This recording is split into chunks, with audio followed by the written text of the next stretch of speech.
Hello, everybody, and welcome to Swampy Comics. I'm Swampy, and today we're going to be going over the comics that are be coming out this week, March 18th, 2026. But before we do, just want to address the little absence that I took. My dad died recently, and I found myself in a place where I wasn't really focusing on the books as much as I should have, and I felt like I was just kind of breezing through my last few videos, just kind of like I was breezing through life dealing with the grief.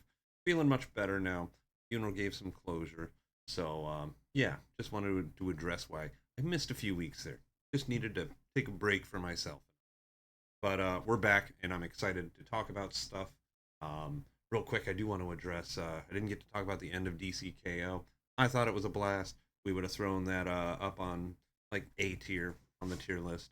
But yeah, I covered a lot of DCKO, and then just didn't end up getting to the last issue. So yeah, um, just wanted to throw that in there before we began. But let's just jump into this week's comics. I'm going to be narrowing it down to like 6 to 8 on a weekly average. I also felt like doing 10 to 12 sometimes was really spread myself too thin, and I was trying to pack too much reading into too little of spare time. So I want to give the books that I'm reviewing a little more of focus and not a speed read. You know what I mean? But speaking of speed, Absolute Flash is coming out first this week.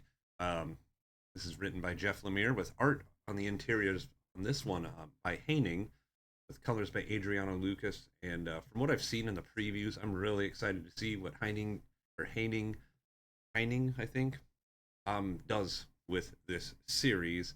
There was something that I was reading from Haining, or they did like a guest appearance in a book. I can't remember what it was, but I really liked the style of that. So I'm really excited to yeah, see more of what Heining has to offer as an artist for Absolute Flash. And with year one of this story or this series kind of at a close, we're beginning a new story with Wally at the Dibney mission.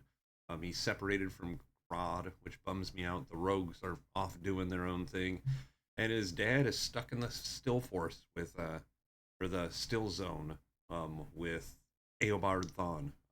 So yeah, really fun point to jump on if you're just thinking about maybe checking this book out. Strongly suggest it, and I'm really looking. Next up, we got another DC book, Batwoman. First up in the Next Level Publishing Initiative. This is written by Greg Rucka with art by Danny, colors by Matt Hollingsworth, and letters by Asana Otsmena Howe. Um, I got to admit, Batwoman is not a character I'm too familiar with. Kate Kane, you know. But the time that I did spend with her in the Question All Along the Watchtower miniseries from last year um, really intrigued me about the character, and learning more about her. Yeah, this really seems my speed. There's a lot of reverence for Greg Rucka's previous run on Batwoman, and this is said to be a continuation of that. So I'm really excited for all the fans, and excited to give my first shot to Kate Kane. Seems like a really intriguing character, with style points on the costume and hair just going through the roof. I mean, she looks so damn cool. But should be interesting. Can't wait to see what this book has to offer. Next up, we got Captain America #8. Is written by Chip Zdarsky with art by Jan Bazal. Jan Bazaldua, with colors by Romulo Fiardo Jr., letters by Joe Caramagna. Um, yeah, we're getting close into this Armageddon event, as it says on the top of this issue, 3 months away.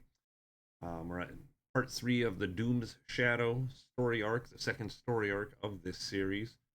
And yeah, it seems like we're dealing with, in a very controlled and really cool way, between this and Weapons of Armageddon, and even Dungeons of Doom and the Will of Doom one shot. We're dealing with the fallout from one world under Doom pretty well here. Like, I didn't read that whole event. I kind of know the hits of it and what happened. But there was a lot of criticism, I guess, for it feeling like a little all over the place at times.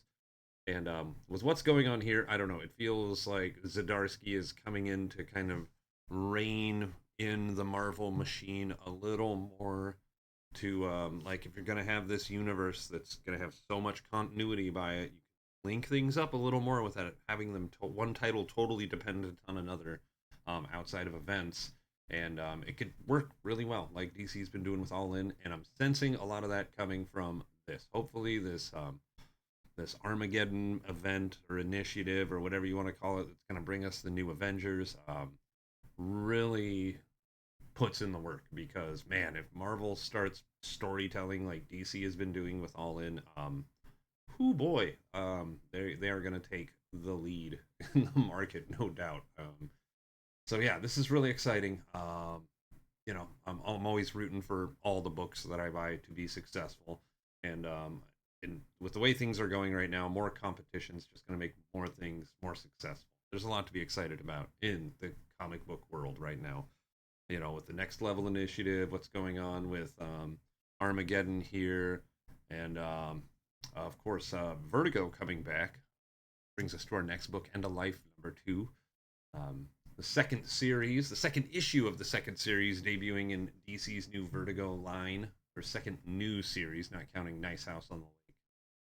But yeah, this is written by Kyle Starks, art by Steve Pugh, colors by Chris O'Halloran. And oh boy, did I enjoy the first issue of this a whole lot. I thought it was a great, strong start, a tone that I've really that really hits with me, and that I've kind of been missing from whatever books I've been buying. Not that I expect something like Green Lantern or Captain America, or to be all vulgar and wild and crazy, but like it's just a tone that I really like. Reminds me of Ennis in the best Garth Ennis in the best ways, and yeah, I can't wait to get to know Eddie more. He's a love to hate him kind of character, and yeah, just a total dick, and I'm really here for it. So End of Life, pretty stoked about that.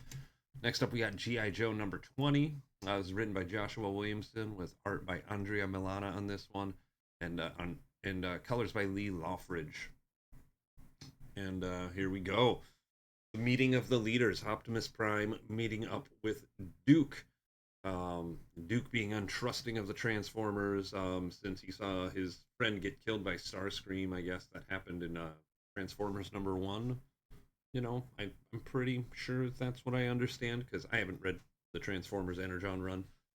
But yeah, really excited to see where they go with this. Having Duke and Optimus Prime meet, I mean, I'm totally of the demographic where these were toys that I played with together in my backyard. And, it's just a lot of fun to see this Energon universe take off and be a thing of quality, art and writing wise. So I'm really excited to see where we go from here. I'm probably going to start getting Transformers, at least in trade. I'm probably not going to start picking it up in floppies, but yeah, sticking with the G.I. Joe for the foreseeable future, for sure. And next up, oh, it's a big one. Whoops, wrong way. It's a big one. Lobo #1. I am so excited for this book. One of the books I'm most excited for this year. And it's coming out this week. Absolutely hyped. This is written by Scotty Young, with art by Jorge Corona and colors by Jean-Francois Ballot, and letters by Nate Piekos. Yeah, the main man's back to cause chaos with a great artist, a really fun writer in Scotty Young. I feel like this is going to hit on so many levels. I only hope that it hits with the fandom, and this book sells well enough to keep going for a while. Because just yeah, the it sounds so corny to say, but the magic of a character like Lobo is something that comic books need. Like he's just equal parts parody, but equal parts reverence to the most extreme takes of the medium. Like, and I have a lot of love for the character. Let's see, hold on. This just came out, and if you're thinking about maybe given Lobo a shot, or having any interest in the character in preparation for this, or wish to know a little more about his backstory, DC just put out this Lobo back to back. It's his first two 4-issue miniseries, in one collection, and it's an absolute chaotic blast. I highly recommend it. Just so much fun, so much fun, and I believe it's available to read if you're a subscriber on DC Universe Unlimited. So, yeah, good stuff, good stuff. Next up, we got Superman Unlimited. Number 11 is written by Dan Slott with art by Lucas Meyer, colors by Giuliano Paratelli, and letters by Dave Sharp. The reign of the Superboys continues from Supergirl into this title. Supergirl and Action Comics the other week into this title, and I'm pretty hyped for it. We're going to find out a little more about this Tomorrow Man character, this kind of Nightwing looking Superman that's behind a young John Kent. We're getting a young John Kent for some reason. I'm pretty sure it's going to have to do with his fifth dimension kind of adversary that he's getting with this series. But yeah, really excited to see the future of John Kent, and excited that the with this whole reign of the Superboys book and them all kind of being in different super books, I think it's a great choice to have John maybe just take over this title, and every now and then an adventure with Dad or something. But I mean, he's a fleshed out enough character to where I think this would be a fantastic way to handle things. But yeah, super excited to see where we go from here. Yeah, what was the last story arc? Was the trickster story arc or the prankster story arc? And I wasn't too high on that one. So I'm really glad we're getting into pure Kryptonian adventure again here with Superman Unlimited. And last but not least, we got Wade Wilson Deadpool number 2. It's written by Benjamin Percy with art by Jeff Shaw, colors by Alex Sinclair, and letters by Joe Sabino. Here we have Wade Wilson trying to become a better person, a better hero altogether. Something has happened to his daughter, which either I missed or we're going to find out later in this series. And he is now getting notes from somebody that is telling him about crimes before they get committed, so he can maybe go and stop the crimes. But yeah, honestly, I was just buying this to pop a number 1 and check in with Deadpool and see what's going on. But I really liked the tone of this, and obviously by the number 2 you're seeing here, I'm sticking with this series for at least the first arc. Hopefully it's not just a a little 5-part mini series or something. I hope that this is an ongoing of some sorts. But it's Marvel. We'll see. But anyway, those are the comics this week. Come check in this Friday. I'm going to have the review video up, the tier list video up for all these titles. And yeah, thanks for watching. And stay safe out there. Keep reading.